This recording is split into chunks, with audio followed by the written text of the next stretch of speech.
কেমন আছেন বন্ধুরা? আজকে আমরা দেখব মোবাইল দিয়ে কিভাবে একটা ভালো মানের থাম্বনেল বানানো যায়। ভিডিওর জন্য থাম্বনেল অনেক বড় ভূমিকা রাখে। আজকে আমরা কিভাবে থাম্বনেল ভালো একটা থাম্বনেল বানাতে পারবো সেটা দেখব। ফার্স্ট অফ অল আমরা পিকচারে চলে যাবো। পিকচারে যাওয়ার পর আমরা আমাদের ব্যাকগ্রাউন্ড নিয়ে নেব। আমি আমার ব্যাকগ্রাউন্ড নিয়ে নিলাম। পলাশ ভাইয়ের ছবি নেওয়ার পরে আপনারা নির্ধারিত যে পিকচারগুলো লাগাবেন সেগুলো সবগুলোই পিএনজি রাখবেন। আমি আমার ব্যাকগ্রাউন্ড নিয়ে নিলাম। এটা একটু অ্যাডজাস্ট করে বসায় নিব। অ্যাডজাস্ট করে বসায় নেওয়ার পরে আমরা কি করব, একটু হালকা করে একটু ছোটো করে দিব, মানে কম দেখা যায় আর কি। যেভাবে একটু হালকা কালারিং কম দেখা যায়, রেড কালার পুরাই কম দেখা যায়, এরকম করবো।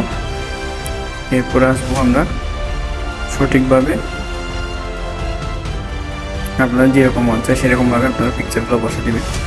আপনাদের ভিডিওর বা আপনাদের পিকচারগুলো বসে দিবেন। আমি এটা করে ফেলি আগে, তারপর দেখাচ্ছি আপনাদেরকে।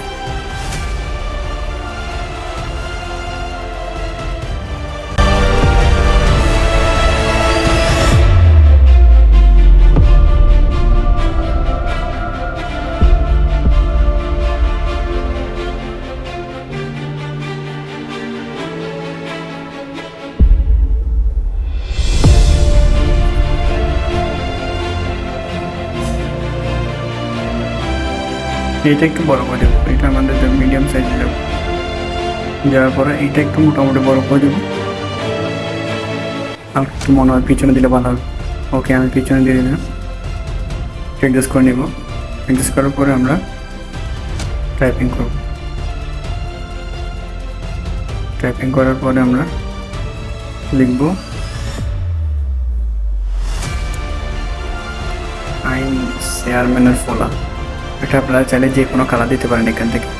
আমি এটা দেখবো আগে প্রথমে, এটার সাথে যায় কিনা, থাম্বনেলের সাথে যায় কিনা। মনে হয় এটা থাম্বনেলের সাথে যাবে না, আমার থেকে কালার চেঞ্জ করতে হবে। আমি একটু দেখি কোন জায়গায় বসালে ভালো হবে। এখন দেখি একটু রাইটিং বড় ছোটো দেখি, ছোটো করে দেখি, বড় করে দেখি। পজিশন, কোনো একটা পজিশন, ভালো পজিশন দেখতে হবে। ওকে, অ্যাডজাস্ট করে রাখলাম। রাখার পরে হ্যাঁ, এখন মনে হয় ঠিক আছে। হ্যাঁ, এটা ঠিক আছে মনে হয়। আমার এটা একটু নিচে করে দিতে হবে, একটু নিচে করে দেওয়ার পরে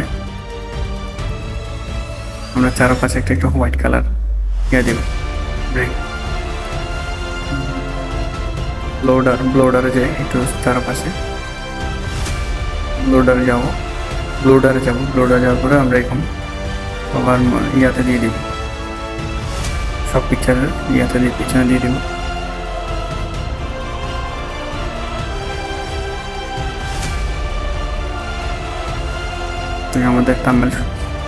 আমাদের থাম্বনেল রেডি হয়ে গেল।